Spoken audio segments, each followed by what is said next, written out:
Gotcha.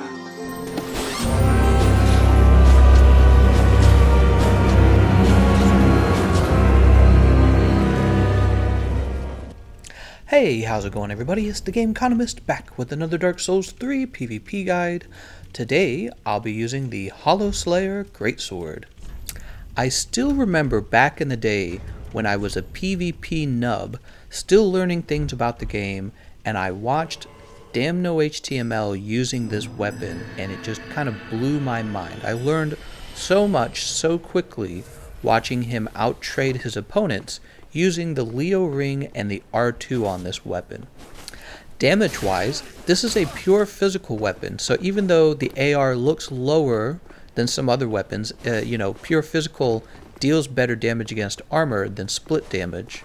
So first of all, you have that. Second of all, you have the fact that you really should be trying to Leo Ring trade using the R2. So if you get a counter hit and the Leo Ring active, you actually deal a ton of damage. So damage-wise, this weapon performed perfectly fine, about what you would expect for a greatsword. It can be compared to the Onyx Blade, the Dark Claymore, and Gael's. The range is probably where you kind of, look for the weaknesses in this weapon. The R1 range, the neutral R1 range, is not that impressive. The R2 is not bad, right? The R2 is a forward thrust. But the actual R1, if I had to try my best to counter the Hollowslayer, I would probably try to punish it with the crossbow or outrange it, right? Because the range on the R1 on the Hollowslayer was nothing to call home about. I didn't really feel like I was too impressed by it.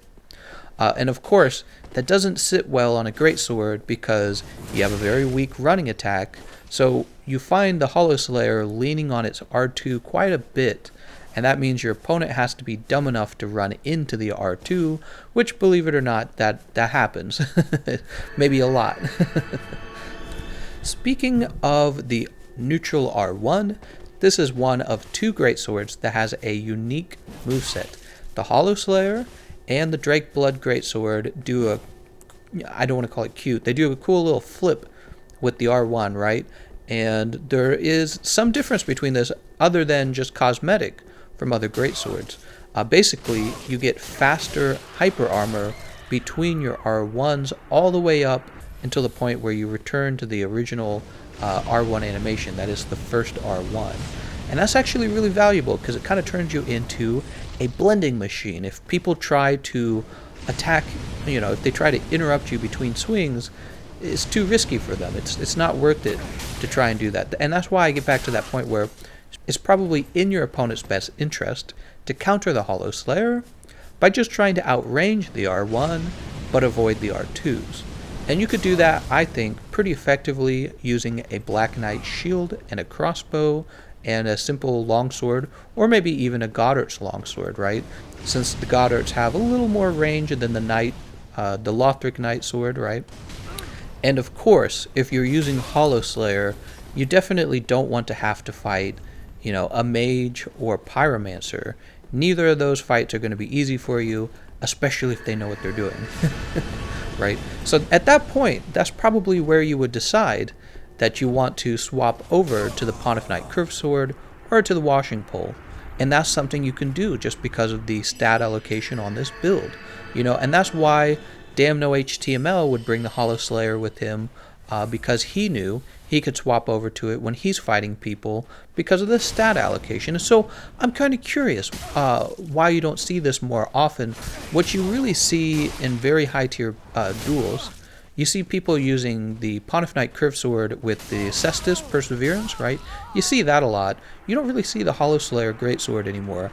I'm not sure why that is. For me to add more commentary on that, I think I would need a chance to play with the Pontiff Knight Curved Sword and really to play more high-tier duels with both the Hollowslayer and the Pontiff Knight Curved Sword.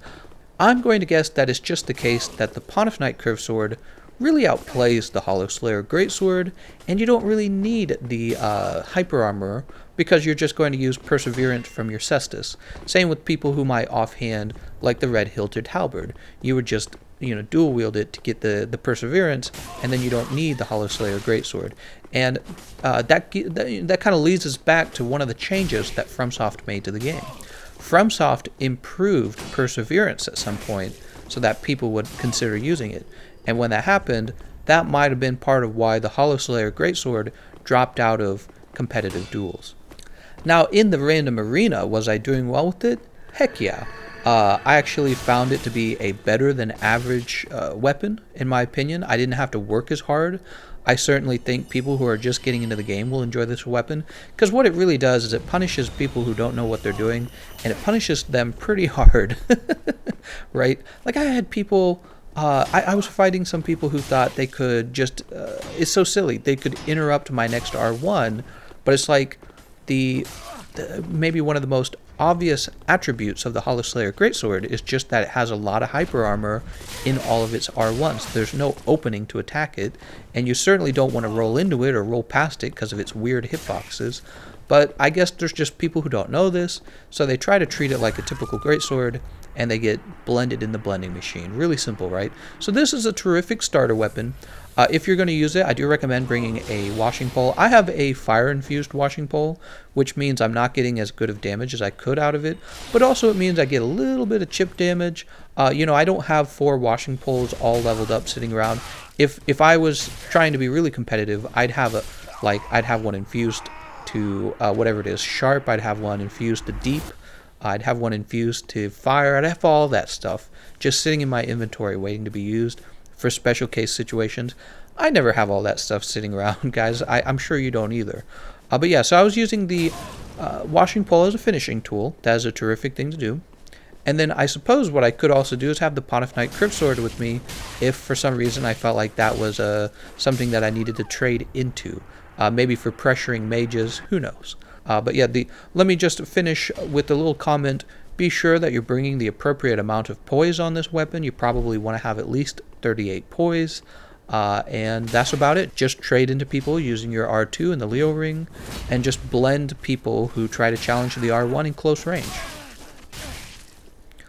Alright guys, well for the rating for this weapon, I think that is going to be a B tier weapon, maybe B+. It obviously, it does have flaws, but if you know how to bait people into the R2, and as long as you keep in the back of the mind that you actually do have access to Washing Pole and Pontiff Cryptsword, you'll be perfectly fine with the Hollowslayer.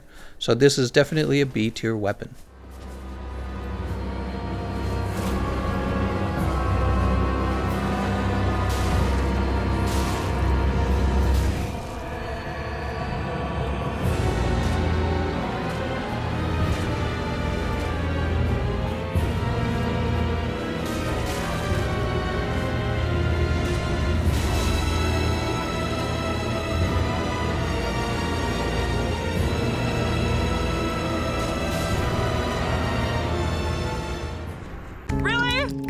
Oh my gosh, you guys! I just want to thank y'all so much!